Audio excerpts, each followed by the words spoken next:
Hei kamu yang sedang melihat video ini, kita dipertemukan untuk sebuah alasan.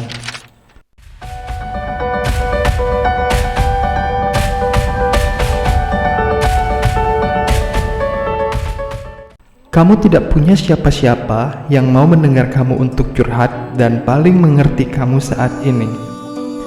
Atau tidak punya teman atau seseorang yang begitu menghargai dan mendukungmu dalam hal apapun.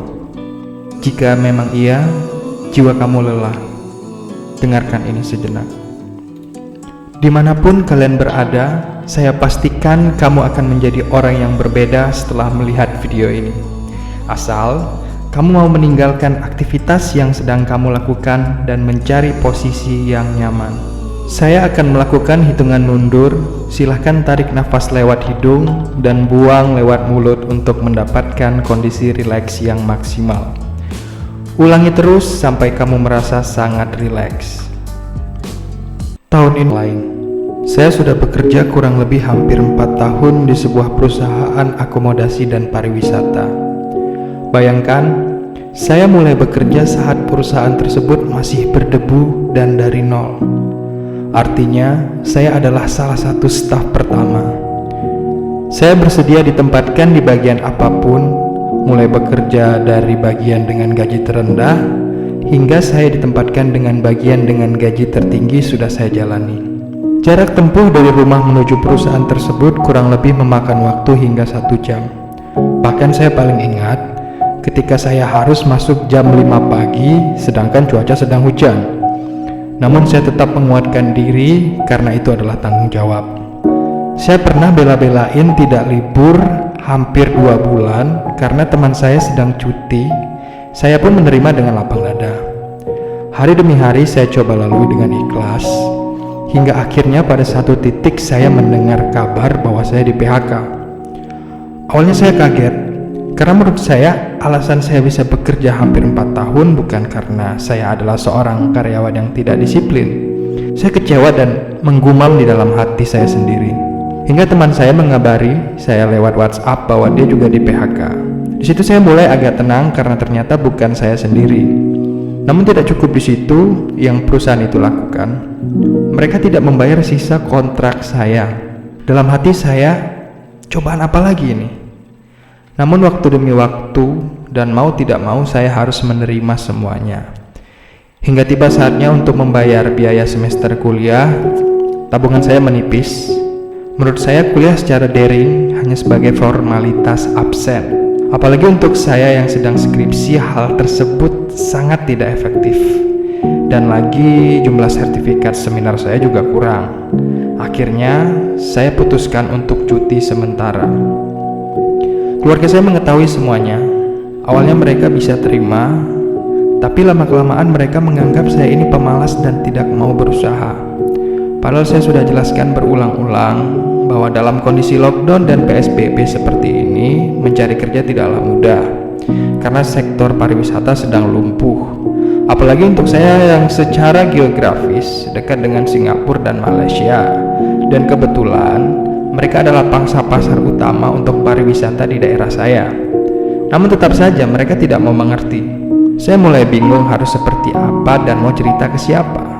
Emosi saya mulai tidak terkontrol dan hubungan dengan keluarga saya mulai tidak harmonis.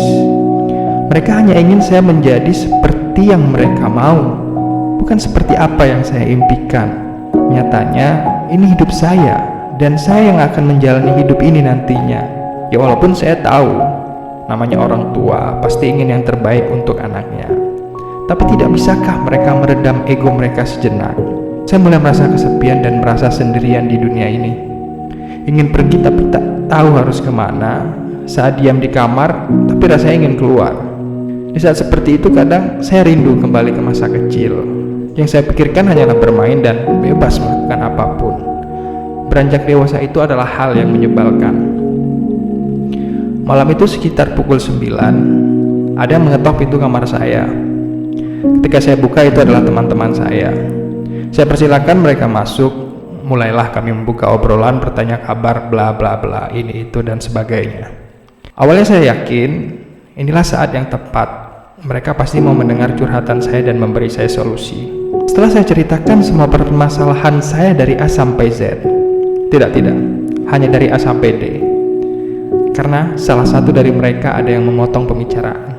Saya sedikit kesal karena saya belum siap bercerita, ditambah salah satu dari mereka menjadikan itu sebagai candaan. Mereka tertawa bebas, saya hanya mengelus dada. Jujur saya sedikit kesal. Dalam keadaan yang serius, mereka mengolok-olok seolah-olah hanya itulah cara mereka agar dapat tertawa. Sore itu saya memiliki janji dengan salah satu teman wanita saya untuk berdiskusi mengenai materi jurnal di salah satu kafe. Kondisinya, dia baru pulang kerja dan saya yakin dia pasti capek.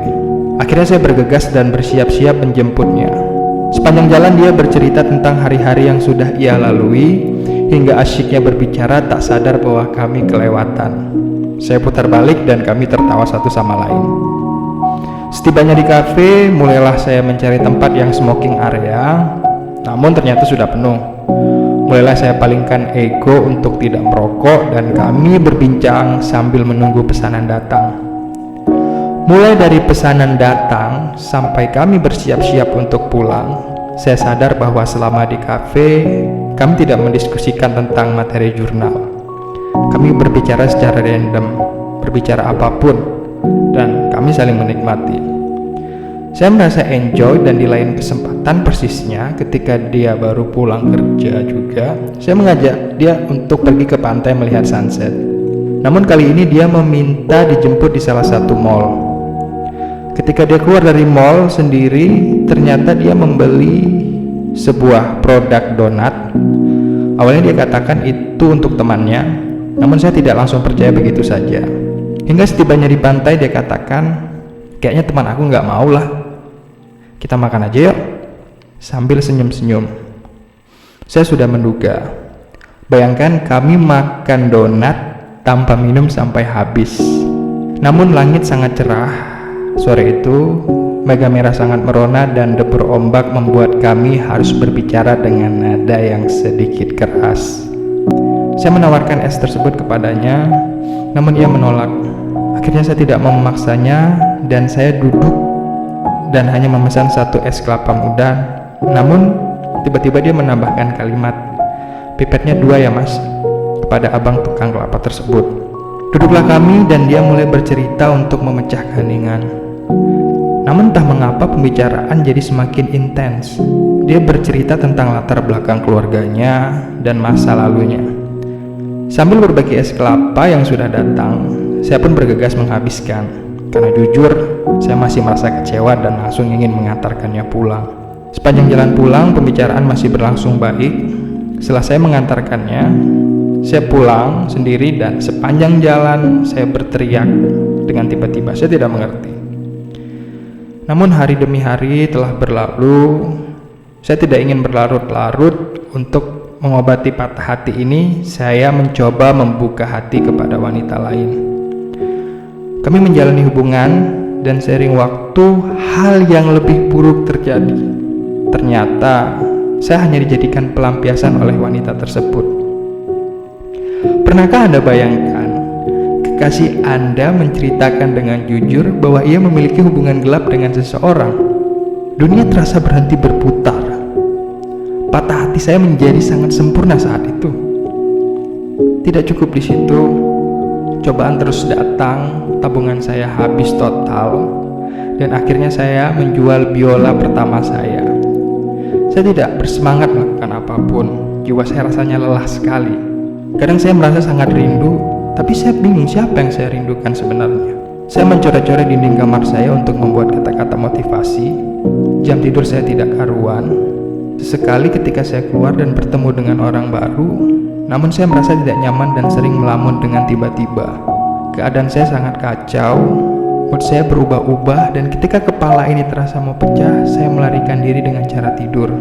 Bahkan sering ketika saya sedang tidur, tiba-tiba terbangun seperti terkejut dan merasa sesak tidak karuan. Kadang terlintas di pikiran, saya ini siapa dan apa ya fungsi saya dilahirkan di dunia ini.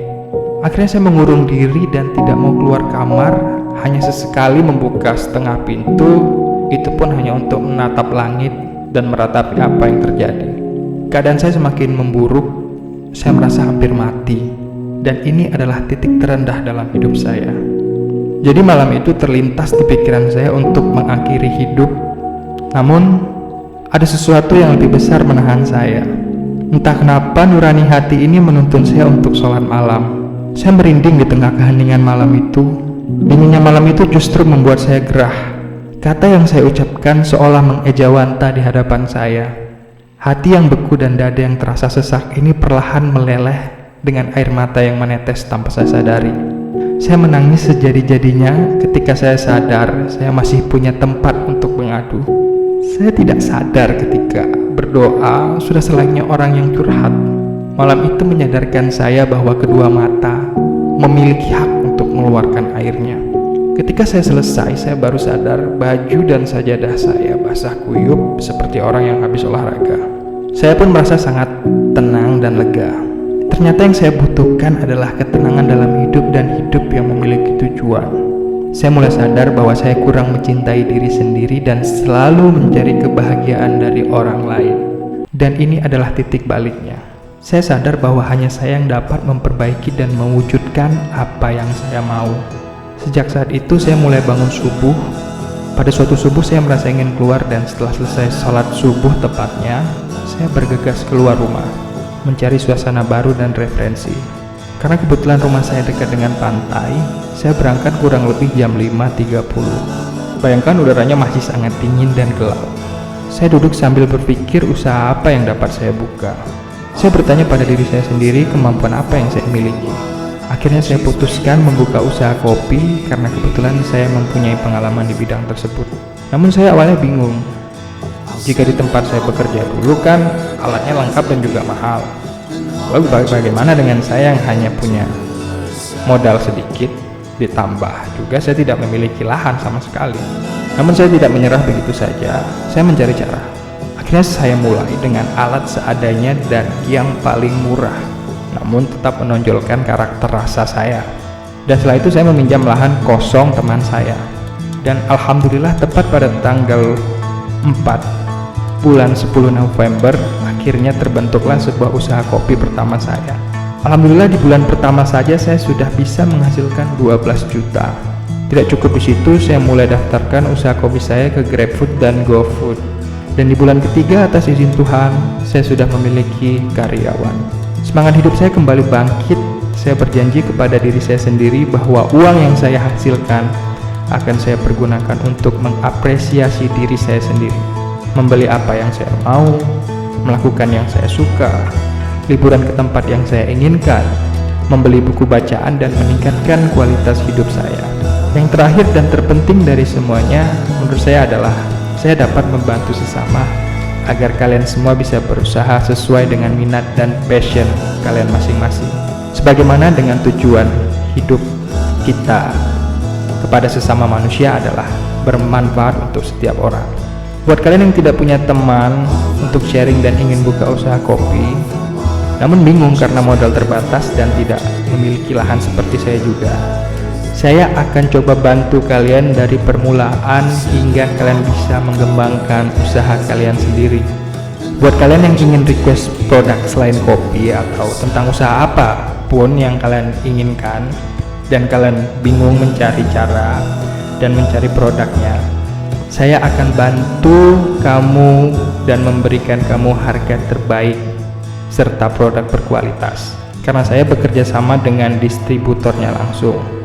Saya akan coba jadi mentor kamu agar kamu bisa menghasilkan uang dari bisnis kamu sendiri dan melakukan sesuatu atas dasar minat dan passionmu. Silakan chat saya melalui kontak WhatsApp di deskripsi untuk pemesanan. Jika kalian merasa postingan ini bermanfaat dan berguna untuk orang lain, silahkan bagikan kepada teman-teman kalian.